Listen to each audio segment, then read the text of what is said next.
Près de 2 ans après l'adoption de la loi portant interdiction de l'exportation du soja grain, notre équipe de rédaction s'est rapprochée des acteurs du secteur afin de faire le point sur les acquis et les difficultés. Jeanne-Dac Roussou et Jean-Dac Torono.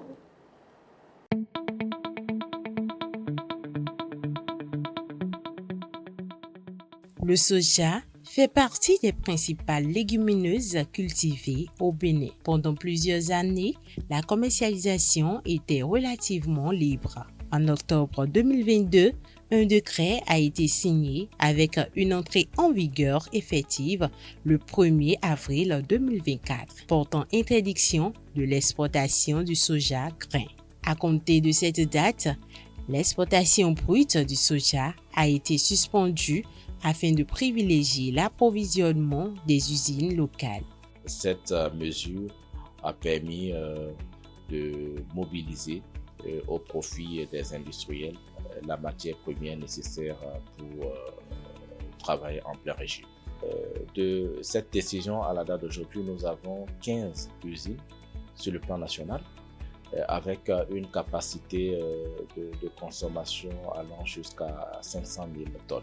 Tout au début de la mise en pratique de cette mesure, de nombreux producteurs ont éprouvé des difficultés d'adaptation.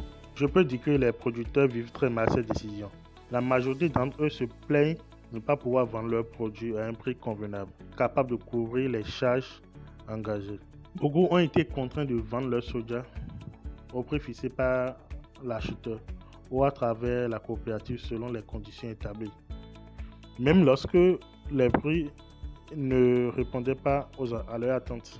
Au fil des mois, plusieurs actions et appuis ont été mis en œuvre pour soutenir les acteurs de la filière. La majorité des acteurs sont satisfaits de cette décision parce que déjà, il y a des actions qui permettent aux familles d'acteurs d'interagir entre elles pour pouvoir rendre des services de qualité à leurs membres à la base. Ça, c'est l'élément le plus important.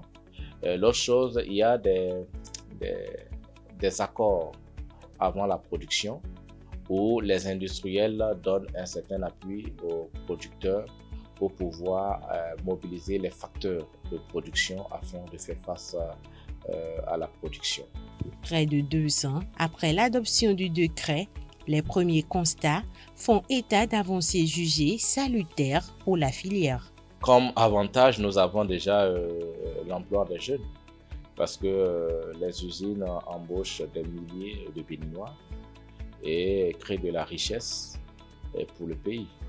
Et aujourd'hui, nous avons des produits dérivés du soja qui sont disponibles et consommés par les Béninois.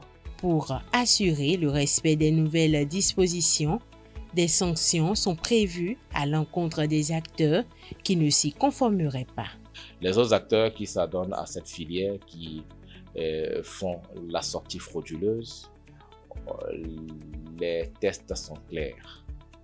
Il n'y a pas d'exportation par voie terrestre. Nous avons donné de l'autorisation d'exportation aux industriels et cette autorisation se fait par voie légale, c'est-à-dire le port. Donc, tous ceux qui s'adonnent à la sortie frauduleuse, nous les invitons de mettre fin à ce phénomène parce que s'il perdure, des actions ont été vraiment prises afin de les identifier. Et dès qu'on les identifie, les cargaisons qui vont à la fraude seront saisies et les concernés vont répondre de leurs actes devant la juridiction. La transformation locale contribue à la création de valeur ajoutée, à la dynamisation de l'économie et à la réduction de la pauvreté à travers la création d'emplois directs et indirects.